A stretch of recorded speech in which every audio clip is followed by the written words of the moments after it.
For how much the Trump administration talks about autism, he seems to care very little about people with autism. That's one of the arguments of our next guest, who says things like Medicaid cuts may only make it harder for people with autism to get support, and saying that autism destroys family, as the Secretary of Health and Human Services, RFK Jr., has, only increases the stigma. Here's Trump and RFK Jr. at that White House press conference, the one, the Don't Take Tylenol press conference from a few weeks ago. It's out of control. Autism, out of control. Historically, NIH has focused almost solely on politically safe and entirely fruitless research about the genetic drivers of autism. And that would be like studying the genetic drivers of lung cancer without looking at cigarettes. Colin Killick is the executive director of the Washington, D.C. based Autistic Self Advocacy Network, a nonprofit run by and for people with autism. He joins us now. Colin, thanks so much for your time. Really appreciate it. Oh, thanks so much for having me. I've been a WGBH listener for a long time. Oh, that's great. Well, you have a Boston Thank connection. you. We'll get to that. Very much. You have one of our Eton crank radios, that you can crank up and listen to. That's one of our big sellers. Anyway, so Colin, what did you think of what the president and RFK Jr. had to say there? I mean, it's absurd. It's not out of character. It's in line with the way they've been talking about autism since this administration began. But it's really, it's unscientific, it's dangerous, and it contributes to stigma about our community. How much do we know about causes of autism? Because RFK Jr. is off on his own non-scientific approach to virtually everything. What do we actually know based on science? So, I mean, what we know is that autism is a developmental disability, right? People are born autistic. They are, and it is something inherent to who a person is, the way the brain develops, the way people think. We don't know exactly what causes it. We don't have like an autism gene to point to, but we know it's genetic for a variety of reasons, including the fact that it runs in families. Mm-hmm. I see that myself, right? I'm autistic, and 2 of my 4 first cousins are also autistic, right? There's a lot of autism in my family. It's possible that there are factors that could happen during pregnancy that might increase the odds of someone being autistic. But this Tylenol thing is based on a single review paper, right? One paper, which was looking at a bunch of other studies, only some of which found any association between autism and acetaminophen, none of which were very strong. The best review paper we have on this, which found that the apparent correlation between acetaminophen and autism disappears once you control for whether the individual has autistic siblings. And even if there were a correlation between acetaminophen and autism, it doesn't mean acetaminophen causes autism. For instance, it could well be that fever during pregnancy increases the odds of autism. That's just a pure supposition, but you would see exactly the same correlation under that circumstance. And if that were the case, getting people to not take acetaminophen during pregnancy would actually make the problem worse. But the primary thing we know is that I was in the room when RFK Jr. made his remarks. He just said, outright, there has to be an environmental cause. There has to be an environmental cause. And so they're working backwards. They decided on the answer to begin with and then went looking for evidence to support that answer and haven't really found much.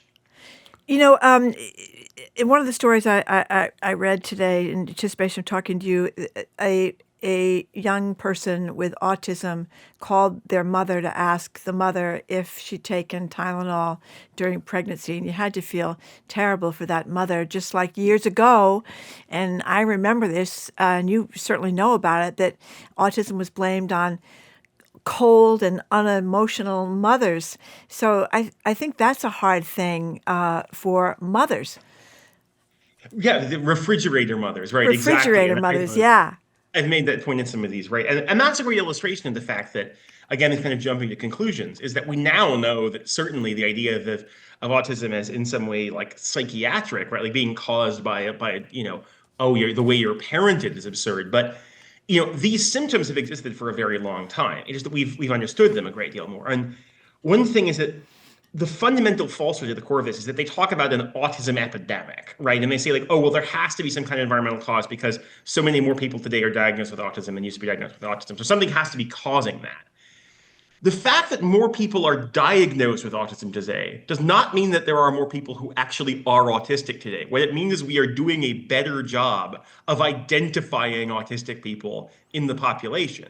There have been autistic people as long as there have been people. But, once upon a time, you would get diagnosed with childhood schizophrenia, right? And possibly institutionalized, right?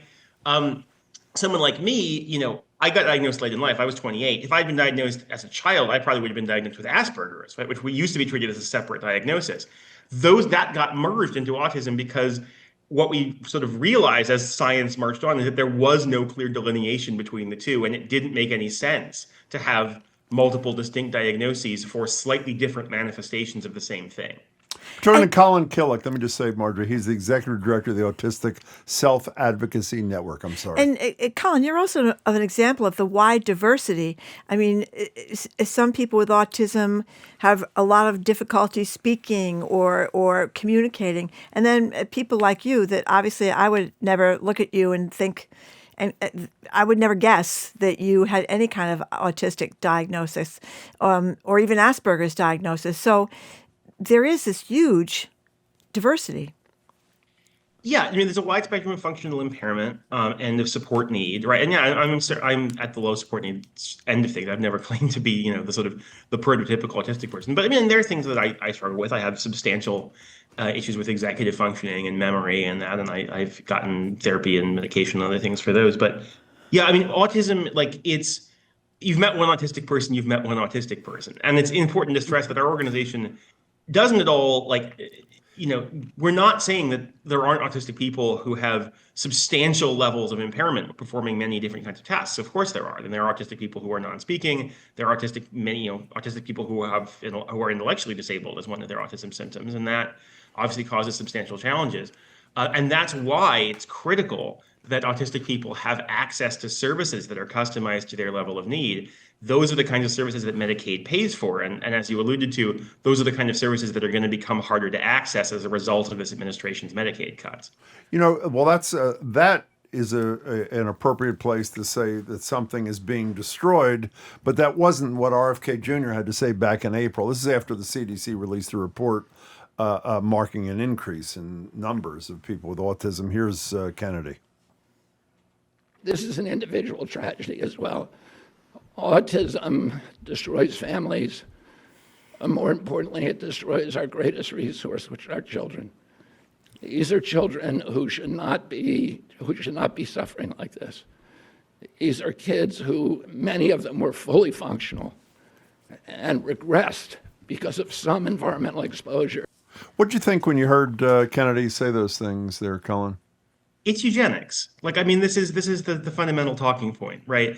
When you say that a child has been destroyed, what you are saying is that they're gone, that there is no hope for them, that their life is not worth living. That is what it means. It is saying, in essence, that person no longer exists. And that's not true. And it's certainly not true that their family has been destroyed, right? That it is gone, that it is devastated. Yeah, it is incredibly hard to be a parent of an autistic child with high support needs. Absolutely. But that does not mean that child's life is not worth living. It doesn't mean that autistic people can't experience joy. It doesn't mean that autistic people don't have opinions. It doesn't mean that autistic people are incapable of love, any of these things. It doesn't mean we give this laundry list of activities that autistic people supposedly can't do. One, it's not true that autistic people, including autistic people who are intellectually disabled, including autistic people with high support needs, many of them can do those things. Even if they can't, it doesn't mean that they have been destroyed. When I hear that word, I think, okay, we'll give up on that person, right? We're giving up on that person. And if someone has been destroyed, then why bother providing them with services, right? Why bother ensuring they can live in the community? Why try and protect their rights, right? If they're already gone. And fundamentally, we know that that's not true. By the way, I mentioned you spoke about the cuts in Medicaid and what they do to people with autism. Despite the professed concern, the deep concern that Trump and Kennedy have, the administration also canceled $31 million, you obviously know this, but I don't know if the public does, in autism research grants, which I think speaks to their deep commitment to helping people with autism. The one thing I have to, I don't know if I was about to say I want to be fair. I don't know if I want to be fair to them. The public at large, it seems to me, has huge misconceptions about autism and people with autism.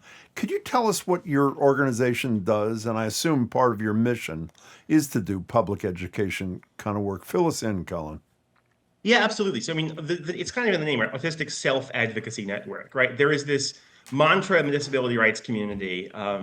There's nothing about us without us, right? The decisions should not be made about our community without our input. And historically, the discussion around autism did not include autistic people, right? It was policymakers and it was doctors and it was, and it was family members, and family members' voices are obviously critically important.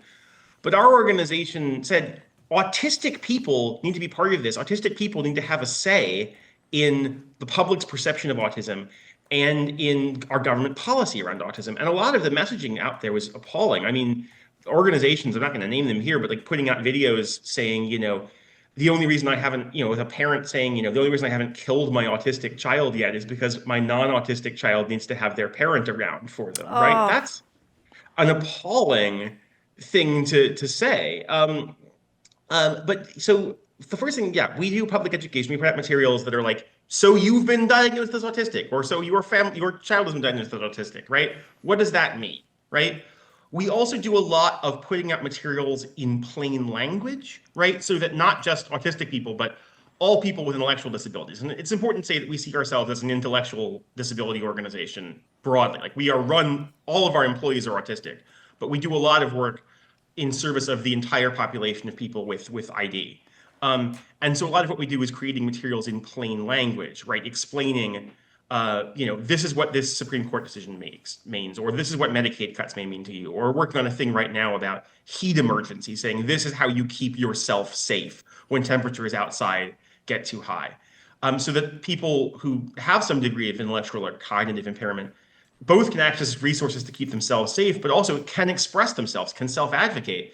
Because someone having an intellectual disability doesn't mean they don't have an opinion, that their voice doesn't matter. They should be able to contact their member of Congress. They should be able to tell their story and say, this is what matters to me. And their member of Congress needs to respect their voice and their opinion the same way they would any other constituent. So we do a lot of that. And then we do a lot of direct advocacy, public policy development, interfacing with the government, trying to shape autism policy. Certainly that looks different now than it has in the past, but we continue to get our voice out there. And then we do a lot of media, things like this, trying to share the perspective of autistic people about autism. By the way, the website for the organization is autisticadvocacy.org. I'm sorry. Well, it also enables people to join a community of people with autism or Asperger's. I mean, that's a wonderful thing. Yeah, and having access to autistic community is so important. A lot of autistic people, like, they don't have that connection. They feel wrong somehow. They feel like, what's wrong with me? Because that's the dominant narrative, is what's wrong with me, right? Meeting other people who think the way you think, who see the world the way you do, and also getting to realize that autism is not purely about deficit. It is a different way of thinking. And yes, certainly being autistic comes with challenges. It makes certain things harder, but it also, it can come with benefits. It can mean, that certain kinds of things may be easier for you. It may mean that certain kinds of creativity come to you. It varies hugely person to person, but it changes being part of a community and knowing that there's a history, knowing that there are things you can be proud of that autistic people have done.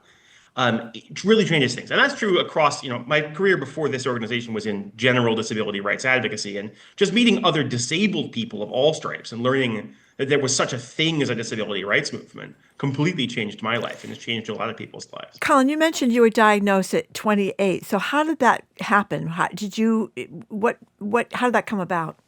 Yeah, so I think I've had the experience that's common for a lot of people, and it's one of the other reasons that autism diagnosis rates have come up, is I had this kind of cavalcade of diagnoses throughout my life, right? I have severe fine motor impairment, right? And so I was initially diagnosed with dysgraphia. And okay, well, it turns out dysgraphia might even be a symptom. What does that mean, fine motor impairment? What does that mean? My fine motor skills don't work very well. I can't tie shoelaces. I can't use chopsticks. I can't write by hand. Okay. And so that led to a diagnosis of dysgraphia. And then thinking, well, maybe that's related to ADD, or maybe that's related to other conditions, executive function disorder, et cetera. And finally, when I was 28, right after I'd finished grad school and I was still on Harvard health insurance, it was like, okay, I could get them to pay, go see a neuropsychologist. And she put me through this battery of tests and it came at, okay, what's the common factor connecting all of these disparate things? Turns out it's autism. Wow. So you had the insurance that would cover that. Otherwise, you would have had to go and find someone and pay for it yourself.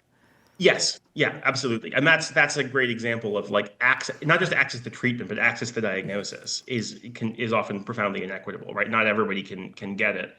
Colin Killick from the Autistic Self Advocacy Network. We've talked. I don't think we even had to bring it up. People could have guessed that the federal government was not providing the support that people with autism need. Are state governments that are more caring in general doing enough on the autism front to provide the support that people across the spectrum need, or no? And if they're not, which I assume they're not, what are the holes that most need filling, Colin?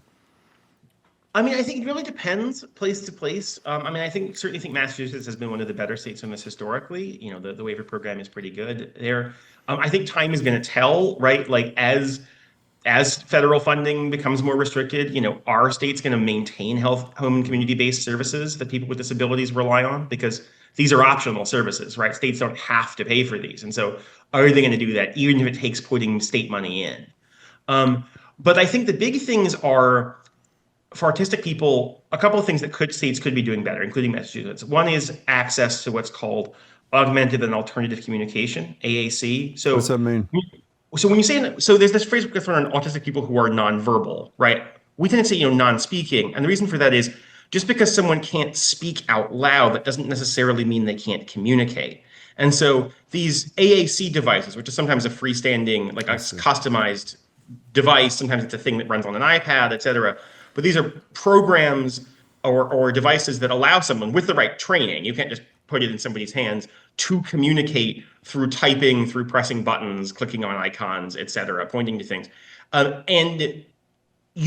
Sometimes people who were thought totally, incapable. I know people who are entirely non-speaking, who've gotten advanced degrees through the use of AAC. And so, making sure that every autistic person who has speech issues can get access to AAC for free could make a huge difference. We don't know how many people who are currently thought to be incapable of certain kinds of communication could actually communicate with that access. The other thing is just making sure that autistic people, especially those with intellectual disabilities, have the same choice to live and where they live as everybody else. It used to be that people with all kinds of disabilities, but especially developmental disabilities, got institutionalized, got stuck in places like Fernald, right, which has now been closed down for a number of years.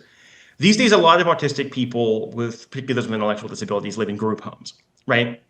And group homes really run the gamut in terms of quality and in terms of level of restrictiveness, right? Some are genuinely replicate living with roommates, except with more supports. Some are institutions in miniature. And we've done a lot of work around things like the settings rule, critical federal regulations, ensuring people's rights in those kinds of group home settings. But it's very difficult for someone with an intellectual disability to be able to live independently often, because it's getting the housing paid for is the challenge, right? If you're in a group home and you're getting your support services and your housing from the same place, then Medicaid can pay for housing, right? Medicaid can't just pay for your rent. Massachusetts has a thing called the Alternative Housing Voucher Program, right, for people with disabilities with broad strokes. If that were expanded, right, and there was a push so that people with intellectual disabilities had the option of live in your own apartment and get your support person paid for by Medicaid, somebody who could come in and work just with you, that could quite literally open doors for a lot of people in our community to have the same choice in where they live as everybody else. One last thing from me, Colin. We know that the connection between autism and vaccines has been debunked, but lots of people, I don't know the numbers, but significant numbers of people still believe it.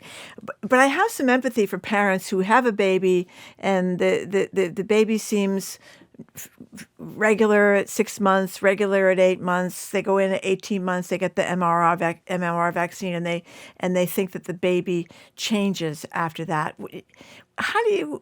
What do you say to those parents that are still blaming the MMR vaccines Yeah, I think it's, you know, I get it. On the one level, I absolutely get it because it's hard we live in an ableist society. Yeah. And it's hard to look and see that you have one future planned for your child, and then it turns out that their future is going to be different. And they're going to have to deal with a lot of barriers. Some of them intrinsic to their condition, some of them the result of bad societal policies and structures that could be changed.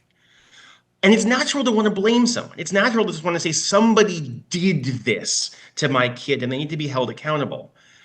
But the thing is, we have to believe in facts. We have to look at analyses. This has been studied to death. It has been analyzed over and over and over again. And there is just no data at all to suggest that vaccines cause autism. It's an empirically answerable question. They either do or they don't. And the truth is they don't. And at this point, all spending more time and effort and money on vaccines and autism does is it takes time and money and effort away from things that could actually help autistic people. That's what we say about research. We want more research on things that would actually help the autistic people who are alive today. And that's a lot of the research that got cut, right? They cut a program to help autistic people find jobs in STEM, right? Oh. They cut a program that funded a suicide hotline for autistic people, right? They funded a program to help make those kinds of diagnostic assessments, like the one I got, better, that was based on like actually incorporating the lived experiences of autistic people, right? All this research that would really benefit our community, that's what got slashed. And I think I would say to those parents, like, I get it. Your kid's life is really hard. You've been put in a difficult position. But if you can, try to move away from what did this to my child and more to what can be done for my child to help them live the best life that they can. Colin, we're really, really glad to have talked to you and met you. We hope to come back. Thanks so much for your time.